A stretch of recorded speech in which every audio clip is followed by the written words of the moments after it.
Now, here are Morgan Streetman and Roxanne Wilder. All right, welcome everybody to the Morgan Streetman Show.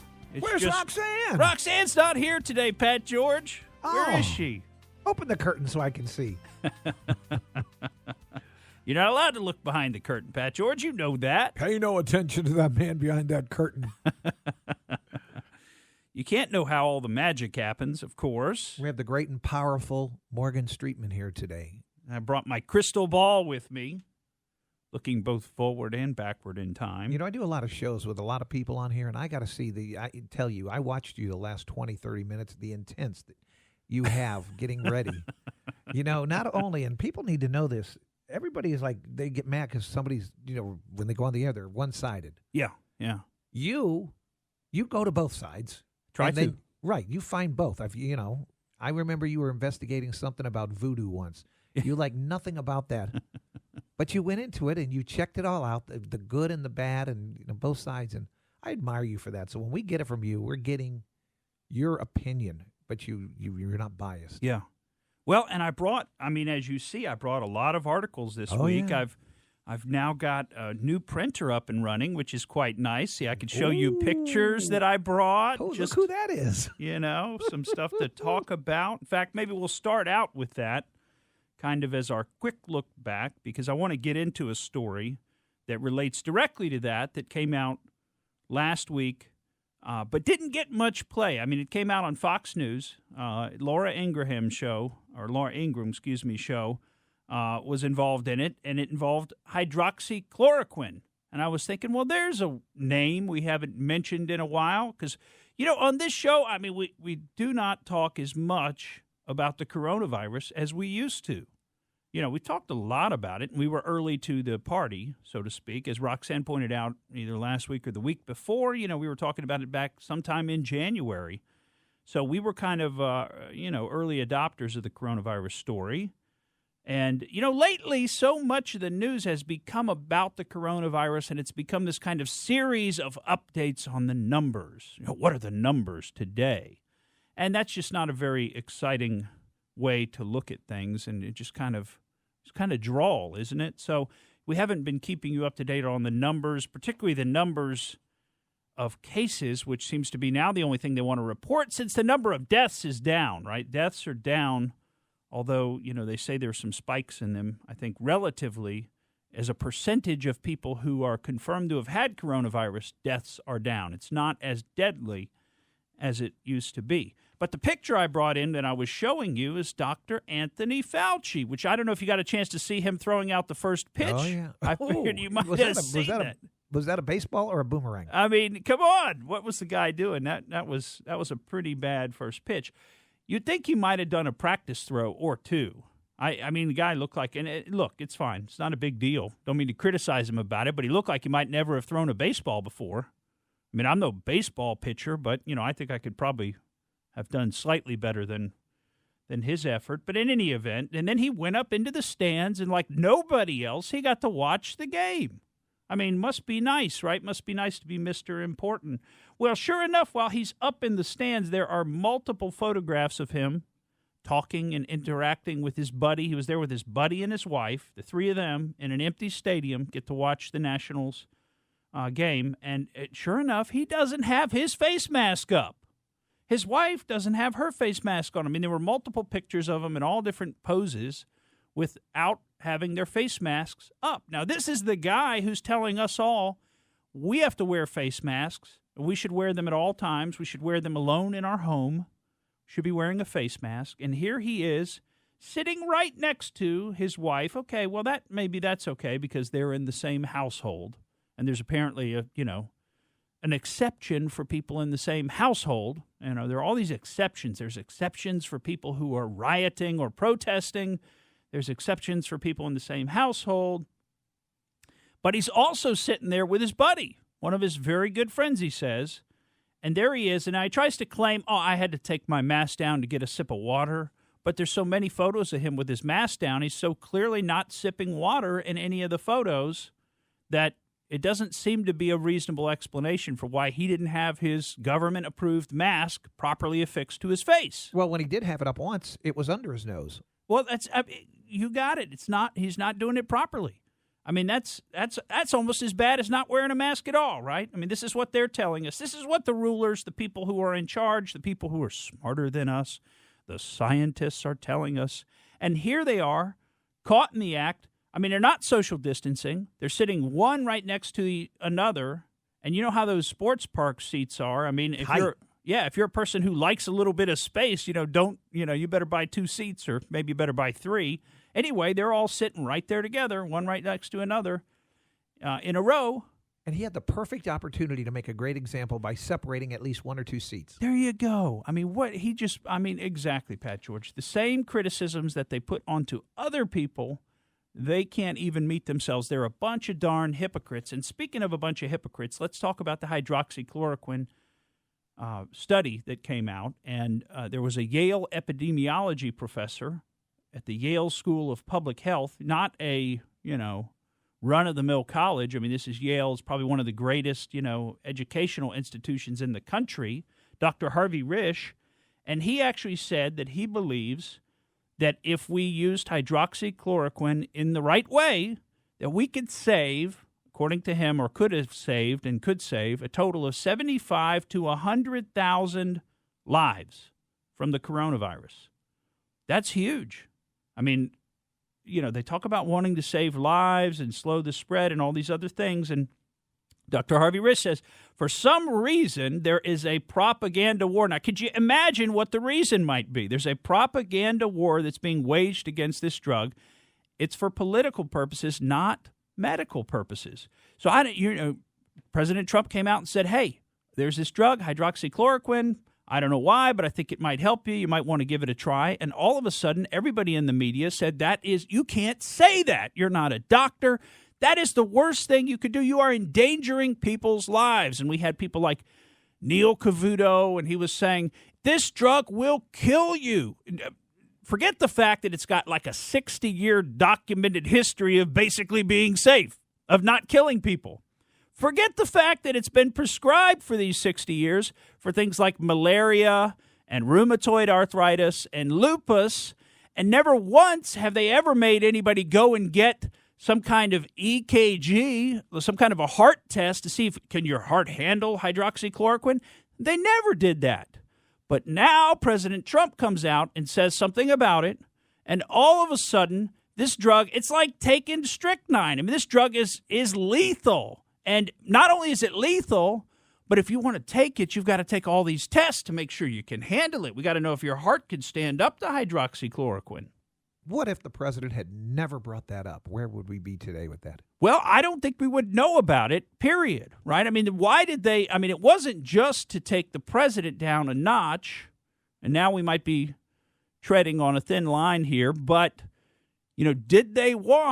did the media want the coronavirus to be a bigger story? Did they want to shut down? And this is a question a lot of people talk about. I mean, let's just go off their actions, not off of their words. If we just look at how they've been acting, do they want the country shut down?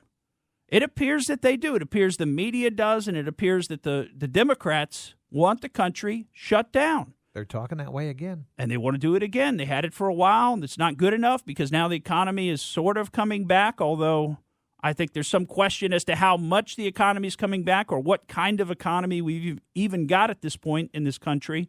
And we just can't base it on the stock market because that is not the economy. I'm talking about Main Street.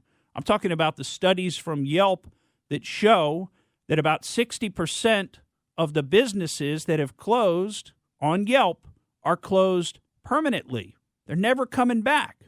Now, this is not something by some conservative media or even something by some liberal media outlet. This is coming from Yelp, the little app on your phone, Yelp.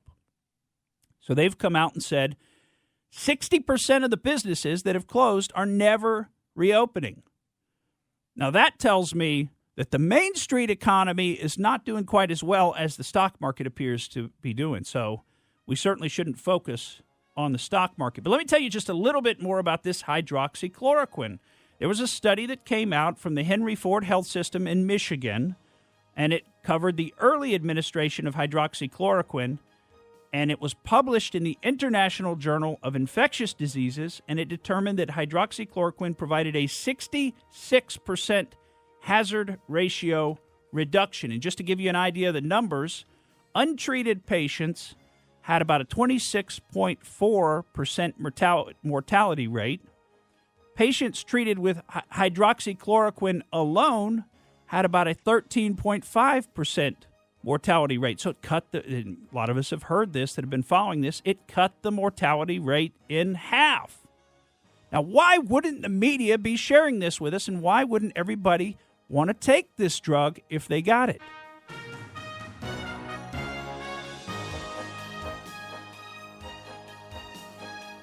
Welcome back to the Morgan Streetman Show. Got Morgan and Pat George here alone today. The inmates are running the asylum, as we like to say, Pat. Well, at least one inmate is. You're the warden. I'm the warden. But hey, when nobody's looking, I like to get in and play. So, all right. So we had an interesting story we were just sharing with you about hydroxychloroquine, about how it could have saved, according to a Yale epidemiology professor, it could have saved 75 to 100,000 lives if we had applied it, or if maybe we start applying it now as a prophylactic. And one of the keys in the study, it's important to note, one of the keys is to get it early. So either use it as a prophylactic, so use it to prevent people from getting the coronavirus, which is what they're doing in a lot of countries, including India. They're actually giving it to the frontline healthcare workers to help them keep from getting coronavirus. We know our own president took it for a few weeks for that very reason. We don't know if he's still taking it. The media, of course, wouldn't ask him about that because they don't want anybody to find out for some reason about this treatment that actually works. But one of the keys in that study was early treatment before you start to develop all of the symptoms and side effects that come with a coronavirus infection. You need to take the hydroxychloroquine early. So, if you happen to come down with it, obviously talk to your doctor and make the right decision for you. I'll just say if I happen to get the coronavirus, that'll be the first thing I'll be asking for is a prescription for hydroxychloroquine. And that's just based on looking at things like that study and looking at what doctors all across the country have reported anecdotally from their practices. Now, it's not just anecdotes. It's not just one or two here and there. Some of these doctors have done their own studies, albeit not published, probably not randomized, etc., but they've done their own studies on the drug and have seen a lot of success with it. So, all right. Well, we've got a lot of other things to talk about today. There's been some really interesting stuff. It's hard to keep up with everything right now. If you notice, there are just stories all over the place between the riots all over this country, the shootings that are occurring related to the riots. I don't know if you saw some of that stuff over the weekend. Guy was shot in Austin, Texas. But apparently, he was carrying an AK-47. We've seen some interviews of him. We've seen some photos of him. And I don't know if he shot first or if he approached his car in a threatening manner or exactly how it went down. But he wound up being shot by the driver of the car who had an AR-15 in the car, apparently. And that was in Austin, Texas. So these riots and what the media is uniformly referring to as peaceful protests are really anything but peaceful protests. And how can you find in a car in Seattle down the street from where the protests are taking place a car filled with Molotov cocktails and guns? Yeah. Well, you could go out there and watch these videos. You see them, they're firing things at the police. It looks like mortar fireworks that they're shooting at the police. We've just got all kinds of violence, and violence begets more violence.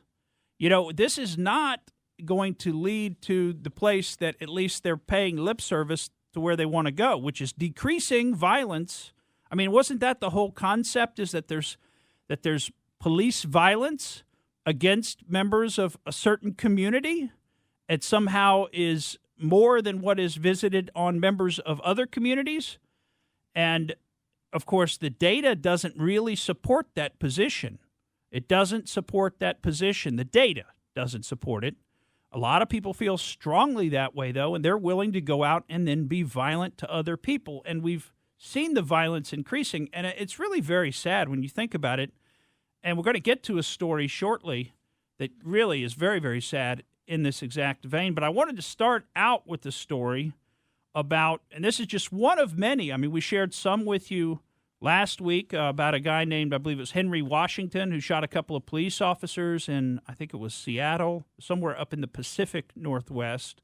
And this communist revolution seems to be festering in the Pacific Northwest, and I'm sure there's a reason for that. A lot of the people that live up there and their culture is pro-communist. It's very strongly leftist-oriented, and obviously they're, communists are violent. They advocate for the violent overthrow of the existing system. That's what they advocate for, and that's exactly what they're trying to do up there, and we've seen it with the autonomous zone in Seattle. They've attempted to do that also in Portland. They've been attacking. I mean, the riots in Portland have been going on for almost 2 straight months. 2 straight months, every single night. They're setting fire to the federal courthouse or setting things on fire around the federal courthouse in Portland and so on and so forth. And now we have a story also out of Portland about an Antifa supporter who also happens to be a convicted pedophile. You got to love these people. Blake David Hempy, he's been arrested early Saturday morning this past weekend for stabbing a guy from Twitter who was down, I guess, walking around, checking things out, and maybe videoing some stuff. And the Twitter users goes by the name Black Rebel on Twitter. So he's an African-American guy, a black guy. And this, should I mention, this white pedophile Antifa supporter is following them around, is the story that's being told. He says, quote, "We were all out there, 4 friends, just trying to keep each other safe the best way possible. I figured I'd try to de-escalate and just have a conversation. I went over there and said, 'What's up, buddy?' And that guy went around and stabbed him in the kidney." I cut out some of the language because he had some pretty interesting language he used to describe the encounter. So I cut some of that out of the quote. But they were walking around live streaming on Periscope, noticed a guy following them, and then Black Rebel from Twitter decided to go over and say, "Hey, man, what's up?" And the guy stabs him, and the Black Rebel from Twitter said because of the length of the knife, it's apparently quite a long knife, he thinks the guy was trying to kill him. I mean, it doesn't make any sense. You know, these protests are happening all over the world. Yeah. Are they happening in Russia? Well, there are some protests you saw in Russia. There were people taken to the streets to protest Vladimir Putin, who's now going to be essentially czar. Right. Let's just call him the czar. He's elected for life, essentially. I think he's allowed to be president through 2036 or 2038, the year. So, he's not going anywhere for another 20 years, 15, but how long 20 do these years. protests last? I mean, they haven't gone on as long as they've gone on in this Oh, country. no. And Right. I thought you probably, the truth is, I don't even know if you knew about those protests. They were fairly I knew about large. protests, right, when he became, back in as president, but then it ended in a couple days. Yeah, and there were just, I think, over the weekend, Right. a few more. But, yeah, they don't go on these they don't have these lengthy protests that go on for a long period of time, kind of like we're having here, night after night after night. And the level of violence, I don't think, would be accepted Right. in other countries, in Russia. Now, there may be some European countries that would put up with it, but only the U.S. is going to allow this kind of lawlessness and incivility to go on for such a long time. And we do have a story about that because of what's going on in Chicago, what happened in Chicago last week and has been going on there. I don't know if you saw, but they tried to pull down a big Christopher Columbus statue in Grant Park. It's a very famous statue, and they were trying to pull it down, and the police were trying to protect it. And, the violence that was being visited on these police officers, just unbelievable, totally unacceptable in a civil society to behave in this way. But anyway, they get away with it, and then the leadership, Mayor Lori Lightfoot, she's a little light in the loafer, as we like to say, what she winds up doing. Think about this. 19 Chicago police officers were hospitalized trying to protect that statue. They surrounded him. The whole group surrounded him. You got to see the video if you haven't watched it on this. I mean, they're shooting mortar fireworks at them, which that's a big deal if you get hit with a mortar firework. That's not just a small explosion when it's right up next to you. It's a big deal. So 19 Chicago police officers were hospitalized. And what's the response of the mayor? I mean, she didn't send in additional police officers to support those trying to protect the statue. She didn't quell the riots. Instead, what she does is she has 2 cranes pull up early Friday morning last week, 2 a.m. Friday morning, and take the statue down. And what do the protesters do? They say, thanks very much. Now we want this. Now we want you to defund the entire Chicago Police Department. And this is their mentality. And what does the mayor do? The mayor has a police detail go to her house to protect her house. You noticing the pattern with these leftist mayors? They're totally appeasing the rioting mob, and they're saying, we agree we're going to defund the police, but then they send the police to their own personal house to protect it. No, those are crisis workers. Yeah, it's funny that you mentioned that because I was thinking about this over the weekend, and I thought they're going to rename those protective units. They're going to make some new name. It's not going to be the police. They're going to have their own security force. They'll call it something different. You just picked up on a great one. Crisis workers or protective force or something like that, so that they can try to say, honestly, which is total hypocrisy, that they're actually in favor of defunding the police, even though they've got the police over at their own home, protecting it. And welcome back to the Morgan Streetman Show. Picking up where we left off, talking about these riots and these protests and all this violence that's been going on in our country. And we've been talking about this for weeks now, frankly, on this show. And it's taken a lot of different forms because we've had both the increase in criminal violence in the cities that we've reported on. Cities like Chicago and New York have seen a pretty dramatic rise in shootings and crime. And as the police, like cities like Seattle, where the police are putting out, memos basically saying, folks, you're on your own. We're not going to be there to protect you anymore. How could a chief do that? Yeah. Well, I think what's happening, I mean, I agree with you, and it's like, how could you abandon your post? You're essentially abandoning your post. This is a job that you asked for. It's a job that you've been hired to do. Took an oath? You took an oath, and now you're just standing down, and you're abandoning your post. But I think what's going on, and this is why leadership is so important, is these police chiefs and the frontline policemen and women, the sheriff's deputies and the others, they are getting the message from leadership that they're not going to be supported. They're not going to be supported. So if they go out to quell these riots or they try to stop this violence, they may well find themselves facing charges of one form or another from some of these mayors. Tough job. I mean, what a thankless job. I mean, it's and we've talked about it on the show. People are not going to want to become law enforcement officers. And we use that term. I use that term kind of broadly because I was thinking about it last week. I said something about the top law enforcement officer. We were talking about the Oregon Attorney General who sued the federal government, if you remember, for some of these supposed illegal arrests that were going on, where the federal government came in to protect its own property, that came in to protect federal courthouses. Totally legal. That's completely and totally legal. And the Oregon Attorney General tried to make up some thing like, oh, you can't bring federal troops into our state unless we ask. Well, of course they can. I mean, it's these people are just making it up as they go along. And you know what's so sad is that the media is part and parcel of it. They're part of the problem because the media doesn't say to the people when they run this story, they don't say the Oregon Attorney General is way out of line. There's no legal precedent for her position, etc. They just act like, well, it's probably true. The Oregon Attorney General's probably telling the truth. That's the way they run the story.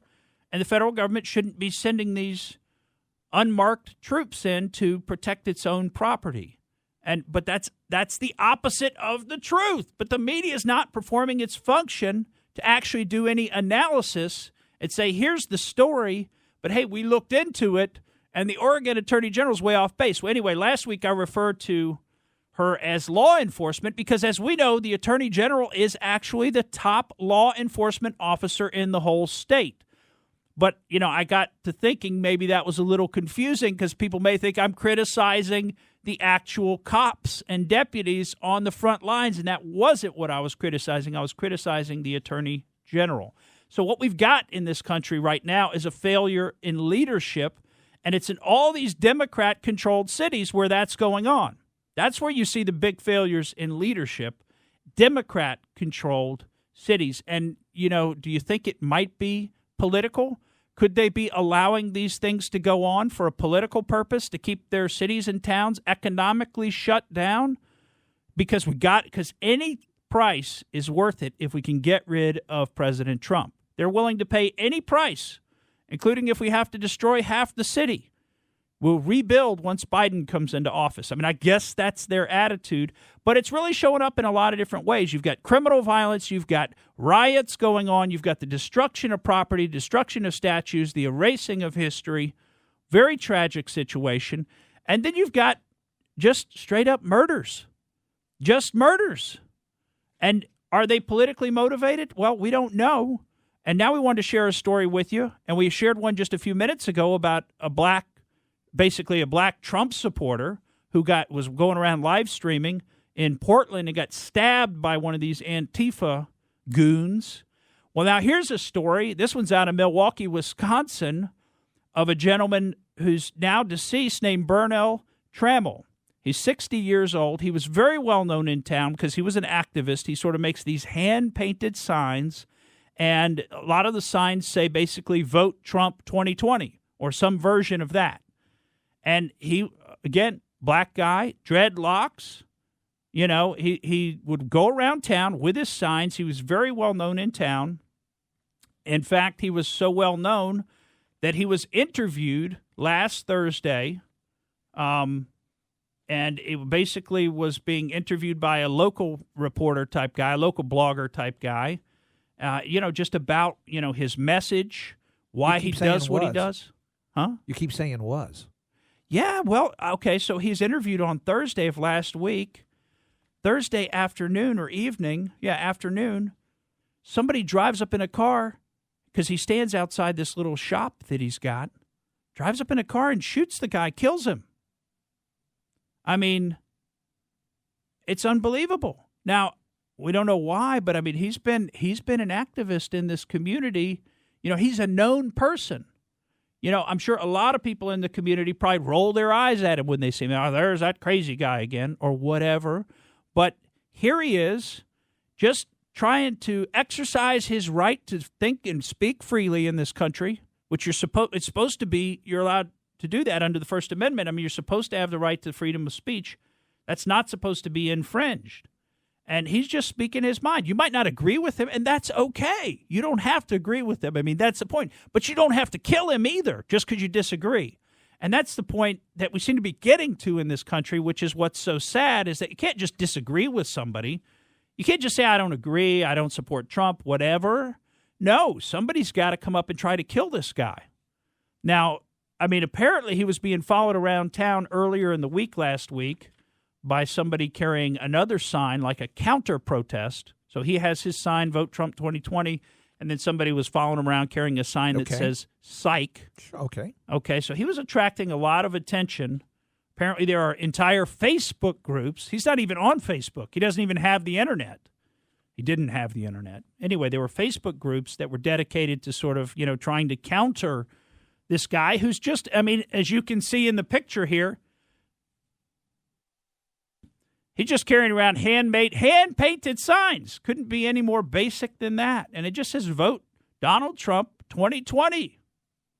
Anyway, this guy gets murdered in front of his little storefront. Well, hopefully someone's out there to take his place. Well, I hope somebody takes his place. I also hope they find the people who killed him. And I hope they're prosecuted to the fullest extent of the law. And, I guess we'll just have to see who they turn out to be. But it is interesting to me that these protests result, these riots, all this politicization of race results in some black people being killed here because they don't agree with the accepted orthodoxy of their groups. And now they're being killed.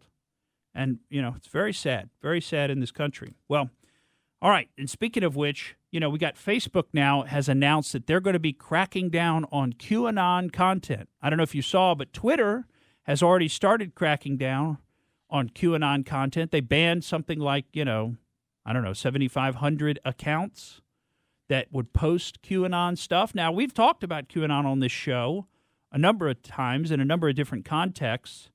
And, we're certainly not acolytes of that whole phenomenon. We're not believers in the QAnon postings and what's supposedly been posted about it, involving people being in Gitmo and already being executed. I mean, Oprah Winfrey, Tom Hanks, the Clintons, Hillary and Bill, they're all in Gitmo and or have been executed already. I mean, that's the QAnon storyline, which I don't think comports with reality, but maybe I'm wrong. I mean, I'll be open-minded about it. But point is, I might not agree with it, but I support their right to say whatever they want to say on any platform that they want to say it on. But who doesn't support that? The platforms themselves, Twitter and now Facebook, attacking QAnon. And remember, first they came for Alex Jones and InfoWars. Then they came for Stefan Molyneux. Then they came for Mike Adams, the health ranger, then Stefan Molyneux. Now it's anybody who posts or retweets or posts anything about QAnon. And at what point does this stop? Because there is no apparent resistance. I mean, people aren't saying, I did this in protest. I shut down my Facebook account. More and more people are doing that. I am probably going to shut down my Twitter. I am on there so little anymore because I don't want to support platforms that operate like this. They held themselves out as being some kind of public forum, being a public square where you could speak your mind, post what you want, your friends could see it, etc. They're not living up to that representation. And you know what? I don't derive enough pleasure from being involved in it. And so I just said, you know what? I'm just going to shut my account down. I'm not going to deal with these people. I'm not going to continue to support them anymore. Well, one of the things that are happening on Facebook, and I noticed that a lot of people will put something on there, and if you share it, it's not really true. Yeah. You really got to check anything you share. And when you share something like that, you think, well, this is kind of positive. I'm going to send this. Then all of your people, your friends, going, well, what is it? You're an idiot. This is not real. This is right. Are you aware this is satire? Are you aware this is fake? So you really can't trust anything on there. It's not that, as President Trump said, I'm just paraphrasing if you saw the Dave Portnoy interview, the Barstool Sports interview last week. Interesting little interview he did with Barstool Sports president, El Presidente, of about 20 minutes. And he asked him, do you ever regret any of your tweets? And he said, all the time. I regret tweets all the time. But as President Trump said, he said, it's not the tweets that get you, it's the retweets. It's when you see something, it catches your eye, it kind of comports with what you're already thinking about some subject, and you think, yeah, see, right there, it proves what I think, and you hit retweet or you share, but then you find out, oh, that story wasn't true in one way or another. I mean, anyway, I've seen a bunch of those. I saw somebody sharing around a post saying, look, they're deporting, 15,000 MS-13 gang members or something. I mean, it may not have been 15,000, maybe 10,000 or 5, whatever. There was some number. It was a huge number. And it showed a picture. Well, the picture was one that I remember from a story. And, of course, what do I know? Maybe it's not even from there, but it was one I remember from a story about a prison down in El Salvador or San Salvador or Guatemala or something like that, in that area just south of Mexico.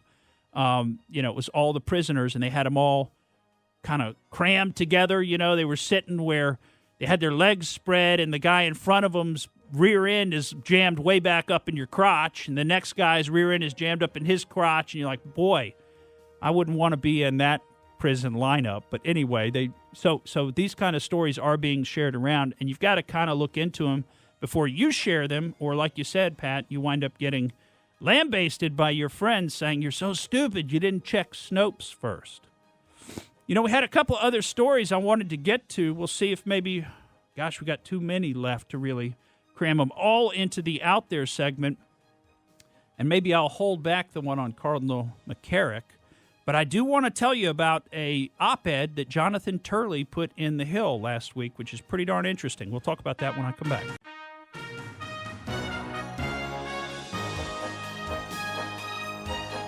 Welcome back to the Morgan Streetman Show. I'm your host, Morgan Streetman, and we're tearing through some news today. We're going to have to jettison a couple of our stories involving... Oh, no. I know, Pat George. We're just running out of time, man. We need more time. But had a couple stories about the Chinese consulate in Houston and an American consulate in Chengdu, both of which have been closed.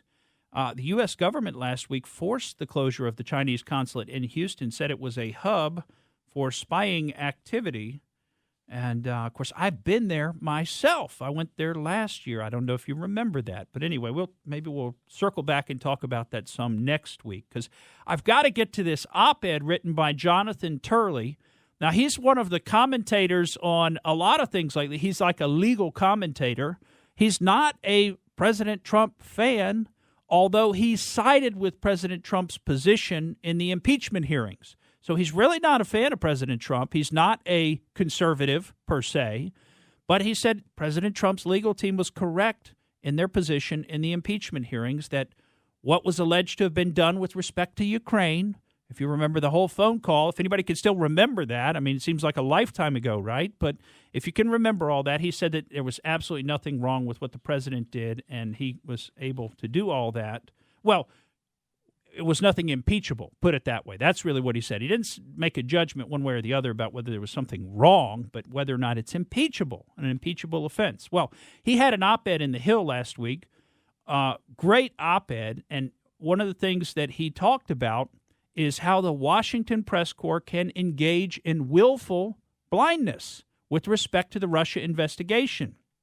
He said it's astonishing that the media refuses to see what's one of the biggest stories in decades, that the Obama administration targeted the campaign of the opposing political party based on known false evidence. It wasn't just false evidence. They knew it was false, and they still targeted the presidential candidate, which was then candidate Trump.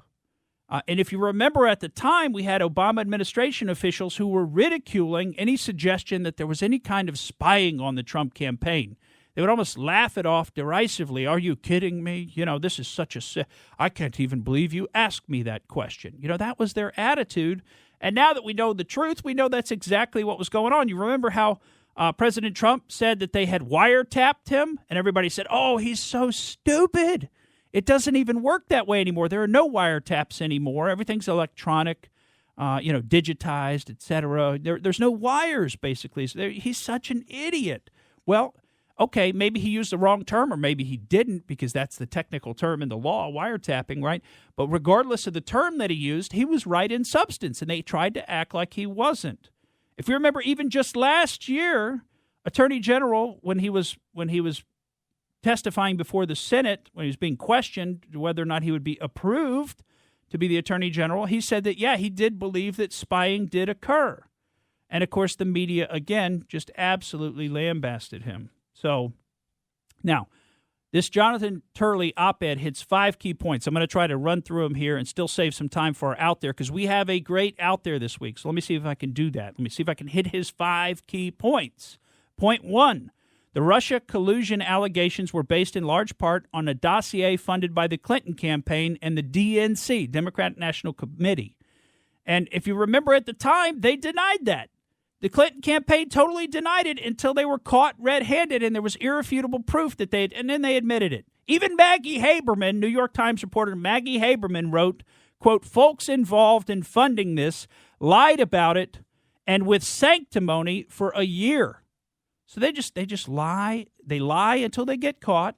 Then they change their story. And I'm sorry, but what makes us believe a word they say now? Point 2. FBI agents had warned that the dossier author, Christopher Steele, may have been used by Russian intelligence to plant false information to disrupt the election. Of course, this is coming probably from source D&E, Sergei Milian. And apparently, it was known to the FBI that Russian intelligence was potentially using Christopher Steele to plant false evidence. Third point, the Obama administration had been told that the basis for the FISA application was dubious and likely false. We talked a couple of weeks ago about, or maybe it was last week, but anyway, in the last couple of weeks, we've talked about Peter Strzok reviewing those 4 administration officials who leaked to the New York Times, supposedly, And he wrote an analysis of that, and there were like 10 false points in there. It was false. They had no evidence. He kept writing that. Well, we actually have no evidence whatsoever of any collusion or coordination between the Trump campaign and Russia. Fourth point, the investigation by special counsel Robert Mueller and inspectors general found no evidence of collusion or knowing contact between the Trump campaign and Russian officials. The same thing that Peter Strzok was writing about in early 2017. So the same thing the FBI knew all along. This is before the special counsel was ever even appointed. They knew there was no collusion, no coordination, no conspiracy, nothing. Point 5. This is the last point. President Obama and Vice President Biden were aware of the investigation, as were administration officials who publicly ridiculed Trump when he said there was spying on his campaign. Now, we know Vice President Biden has denied it, but now notes have come out from the meeting. Peter Strzok has some notes out there, and it says Biden was actually the one suggesting a Logan Act violation. The Logan Act, which I think has almost never been prosecuted. I think there might have been a couple attempts early on at prosecutions, but I mean, it hasn't been prosecuted in hundreds of years, and they say it's very likely completely unconstitutional. So as Jonathan Turley concludes his op-ed, he says willful blindness has its advantages. In Washington, success often depends not on what you see, but on what you can unsee. And isn't that sad? 2 minutes for your out there. All right. Now, this is a great out there, Pat George. Now we're going back to space. Back to space. This is a fantastic out there. I don't know if you watched Tucker Carlson, but he talked about this last week on his show. I mean, that's pretty amazing that he talked about this. And basically what's coming out is there was a New York Times article that came out last week, and that's what he was talking about. And this says that the Pentagon is getting ready, Department of Defense is getting ready to make some disclosures, apparently, and that they have been running. We told you about this program before. We've shared some of the disclosures, some of those videos. We've talked about them. This program to look into UFOs that the Pentagon's been running for decades. Now, they said that it was disbanded about 10 years ago, but in fact, it wasn't. It's been ongoing the entire time. And apparently, they've been having these sort of classified briefings and hearings to try to figure out, one, what are we dealing with? And more importantly, what do we do about it? But remember, they've changed the name UFO to now UAP, Unidentified Aerial Phenomenon. And so this is called the UAP, Unidentified Aerial Phenomenon Task Force. And members of this task force have leaked the information, or I don't think it's really a leak because they're saying it openly, that they were dealing with things that could not be made here on Earth, and that we've actually recovered from these UFOs, quote, off-world vehicles not made on this Earth. What does that mean? I guess we're going to find out. I'm Morgan Streetman, and that's the way I see it. Thank you for listening to the Morgan Streetman Show. We hope you enjoyed what you heard, and if you did, please click like and subscribe to help us out. And remember that we recommend that you exercise your brain at least once a week.